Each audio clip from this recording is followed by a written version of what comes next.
오늘은 바벨론 왕의 심판과 이스라엘 구원, 바벨론 왕의 심판과 이스라엘 구원이라는 제목으로 말씀을 상고합니다.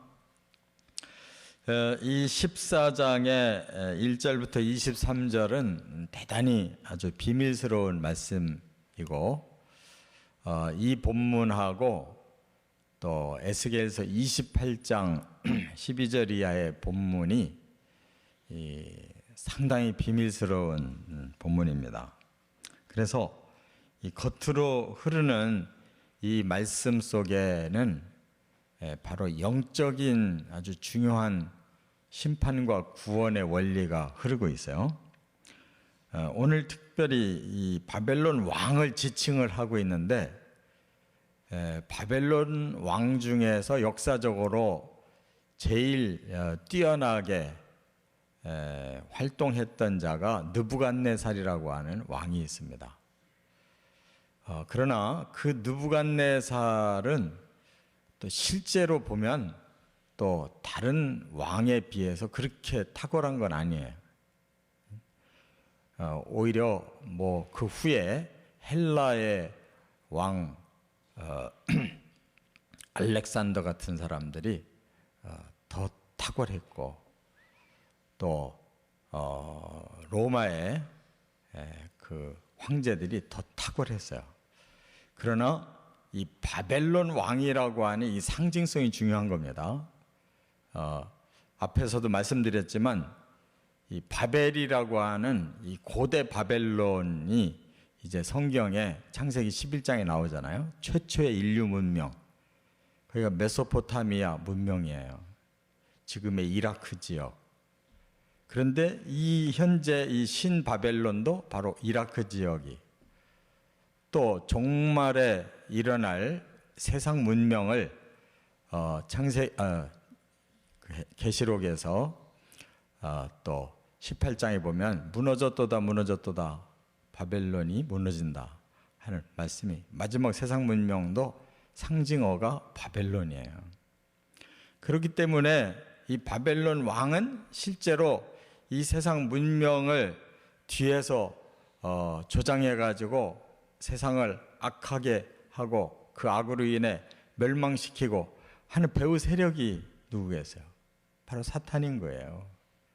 그렇기 때문에 이 본문을 그냥 역사적인 사건으로만 보는 것은 큰 의미가 없습니다. 그리고 이 왕을 여기서 지금 설명하는 내용이 아주 그 가장 높으신 하나님과 이렇게 견주려고 하는 그러한 모습이 여기서 보이고 있어요. 에스겔서 28장도. 여기에서는 최고의 권세자를 보여주는 거고, 에스겔서 28장에서는 최고의 부요한 자를 보여주는 거예요. 그러니까 사탄의 두 가지 특징은 이 땅의 최고의 권력을 잡고 이 땅의 최고의 부요를 누리려고 하는 게 사탄의 욕심입니다. 그 방법은 온갖 악한 방법으로. 그래서 사람들이 죄 짓는데도 바로 그 두 가지에 의해서 죄 짓는 거예요. 최고의 권세를 얻으려고, 최고의 부여를 누리려고 하다가 사탄에게 속아서 다 죄짓고 다 멸망당하는, 이 성경의 비밀의 원리를, 그 중요한 핵심이 뭔가를 잘 잡아야 돼요.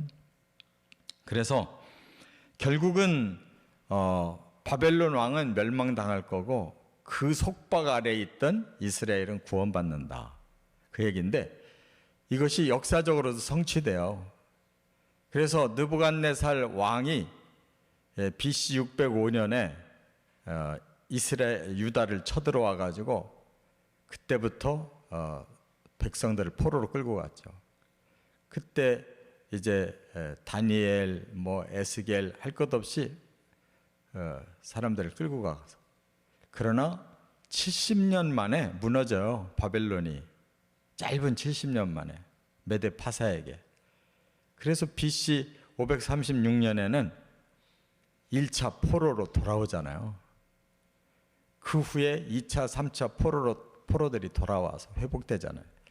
그게 이스라엘의 실제 역사였어요. 그러나 그것만으로 끝나는 게 아니고 여기서는 더 중요한 근원적인 악의 심판, 근원적으로 하나님의 선민 구원의 원리를 말씀하는 것이다. 그 말이에요. 그래서 네 가지가 있어요. 그래서 간략하게 좀 상고를 해야 되는데, 첫째는 1절부터 3절에 보면 이스라엘의 회복과 영광을 말씀하고 있어요. 이스라엘의 회복. 하나님이 그들을 긍휼히 여기셔서 나그네와 연합하게 하신다 그랬는데, 이 나그네는 누굴 말하면 이방 나라를 말하는 거예요. 이방 백성들을. 그들과 연합한대요. 그래서 그들을 본토로 회복시킨다. 이 말은 하나님이 이스라엘을 돕는 자들을 붙여주신다는 거예요. 그래서 메데파사가 오히려 이스라엘을 돕는 자가 됐죠. 그래서 이스라엘이 회복돼서 돌아옵니다. 그러나 이것은 더 궁극적인 말로 말하면 이방인들이 복음을 받아들여서 결국은 이방인들이 하나님을 믿고 온 세계를 복음화시키고 구원시켜서 마지막 하나님의 선민이라고 하는 새 이스라엘은 반드시 회복된다는 거예요. 육의 이스라엘 사람들도 하나님이 아브라함에게 주신 언약 때문에 세상 끝까지 그들을 생존시켜요. 아직까지 그들이 예수를 안 믿지만 마지막 환란에 예수를 믿어요. 그래서 그 이스라엘도 또 이방인이었으나 예수의 복음으로 하나님의 선민된 새 이스라엘도 결국은 회복돼서 그 영광을 누린다. 그 말이에요. 그래서 오히려 악한 자들을 다 다스리는 날이 올 것이다. 이 세상의 악은 끝장나고 하나님의 의로운 백성들, 선한 백성들, 거룩한 백성들이 이 세상 통치한다. 그게 천년왕국이에요. 그렇기 때문에 참된 안식이 그때부터 이루어진다. 슬픔과 곤고와 수고와 고역에서 이제 안식을 누린다. 완벽한 구원론을 말씀하고 있죠. 그 다음에 두 번째 4절부터 11절까지는 바벨론 왕의 멸망과 수치를 말씀하고 있어요. 바벨론 왕은 멸망하고 수치를 당할 것이다 그랬는데, 그는 압제자고 강포한 자고 악인의 몽둥이였다 그랬어요. 그러니까 사탄은 역할이 뭐냐? 하나님 배반하고 쫓겨난 자였는데 그는 이 땅의 권세를 얻어요. 왜냐하면 아담과 하와를 넘어뜨렸기 때문에. 사람과 사람을 위해 주셨던 이 세계를 그가 사로잡아요. 그래서 압제하고 방법은 강포, 아주 부정한 그런 힘을 사용하고, 그리고 악인의 몽둥이에 그가 악역을 그가 다 해내는 거예요. 그러나 그가 꺾였대요. 이제 그가 해야 될 사명이 다 끝나버렸어요. 그의 권세가 이제 끝장났어요. 왜냐하면 예수 그리스도를 통해서 모든 죄의 값을 하나님이 치르게 하셨기 때문에 그 그리스도의 보혈을 믿고 하나님께 돌아오는 자들을 그는 칠 그런 권세가 없어요. 의로워진 자를 칠 권세가 없어요. 죄인들만 그가 사로잡는 거예요. 그렇기 때문에 그 권세가 꺾일 날이 온다는 거예요. 그러면 그가 여러 민족을 치고 열방을 억압했고 하던 모든 것이 끝장날 때가 온다. 온 땅이 조용해졌다. 이게 이 사탄의 권세가 끝장나는 날, 온 세상에 이제 그 악의 권세는 끝장나는 거예요. 그리고 그가 들어갈 곳이 어디냐? 스올이래요. 근데 스올로 들어갔더니 먼저 스올에 있던 자들이 깜짝 놀랐다는 거예요. 어떻게 자기들의 최고의 왕이 여기 들어왔느냐 그 말이죠. 그래서 오히려 그들이 영접을 하면서 어떻게 네가 여길 다 들어왔느냐. 그러니까 가장 악한 자의 왕이 그 스올로 들어오는 걸 보고 그 악한 졸개들이 너무너무 충격을 받는다. 이렇게 지금 말씀했어요. 그래서 어찌 당신이 우리 같은 신세가 됐냐. 얼마나 실감나는 내용이에요. 그리고 그 영화가 스올에 떨어져 버렸다. 한마디로 그 영화, 이 세상의 온갖 권세와 부여를 다 손에 쥐고 누리는 이 악한 사탄이 스올에 떨어질 날이 오고, 그의 이부자리가 여기 보니까 구더기와 지렁이가 구더기로 요를 깔고 지렁이로 이불을 덮었다, 이렇게 표현하고 있어요. 가장 수치스러운 심판과 또 멸망을 당한다는 걸 말씀하고 있는 거예요. 세 번째, 12절부터 14절에 보면 바벨론 왕의 위세와 교만을 말하고 있어요. 그러면 왜 그가 그렇게 권세를 누리고 부여를 누렸을까? 여기 12절부터 14절이 가장 중요한 비밀을 말씀하고 있는데, 그의 본래 이름은 아침의 아들 계명성이라 그랬어요. 아침의 아들 계명성. 그건 뭘 의미하느냐면 이 새벽별을 의미해요. 보통 우리가 금성이라고 그러는데, 이 금성은 밤중에 가장 밝은 별이에요. 그러나 아침이 오면 사라져요. 그러니까 그 어두움 속에서 가장 활약을 하는 자고, 참된 빛이 오면 소멸될 수밖에 없는 운명을 가진 자다, 그 말이에요. 그게 킹 제임스 버전에는 루시퍼라고 표현을 했어요. 바로 예수님께서도 누가복음 10장 18절에 사탄이 번개처럼 땅에 떨어진다라는 표현을 하셨죠. 계시록에도 12장 8절 9절에 보면 하늘에서 용이 쫓겨나 버렸다 그랬어요.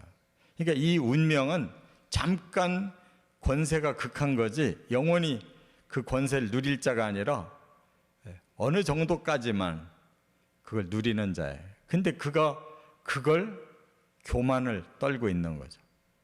한없이 자기를 높이려고 그래. 어디까지? 하나님의 자리까지. 그래서 오늘 이 본문에도 하늘에 올라 하나님의 뭇별 위에 내 자리를 높이리라. 그러니까 뭇별 위에다가 자기 자리를 높인대요. 그러면 가장 위의 자리는 하나밖에 없잖아요. 하나님의 자리를 탐내는 거예요. 북극 지폐의 산 위에 앉으리라. 이 말은 이 북극이라고 하는 것은 가장 높은 곳을 의미해요. 거기에 자기가 산 위에 앉겠대요. 가장 높은 자리에 앉겠다는 거예요. 가장 높은 구름에 올라가 지극히 높은 이와 같아지리라 그랬어요. 높은 구름 위로 올라가서 가장 높은 자와 같아지겠다. 그게 뭐야? 하나님하고 같은 자리에 앉아보겠다는 거예요.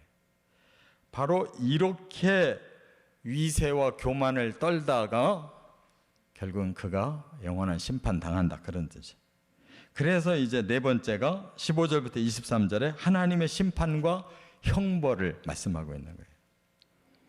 여기 22절에 하나님이 뭐라고 그랬어요? 내가 그를 쳐서 이름도 남은 자도 아들도 후손도 다 끊어버릴 것이다. 그러니까 그 사탄에게 연결된 모든 자들을 다 끊어버린대요. 완전 멸망.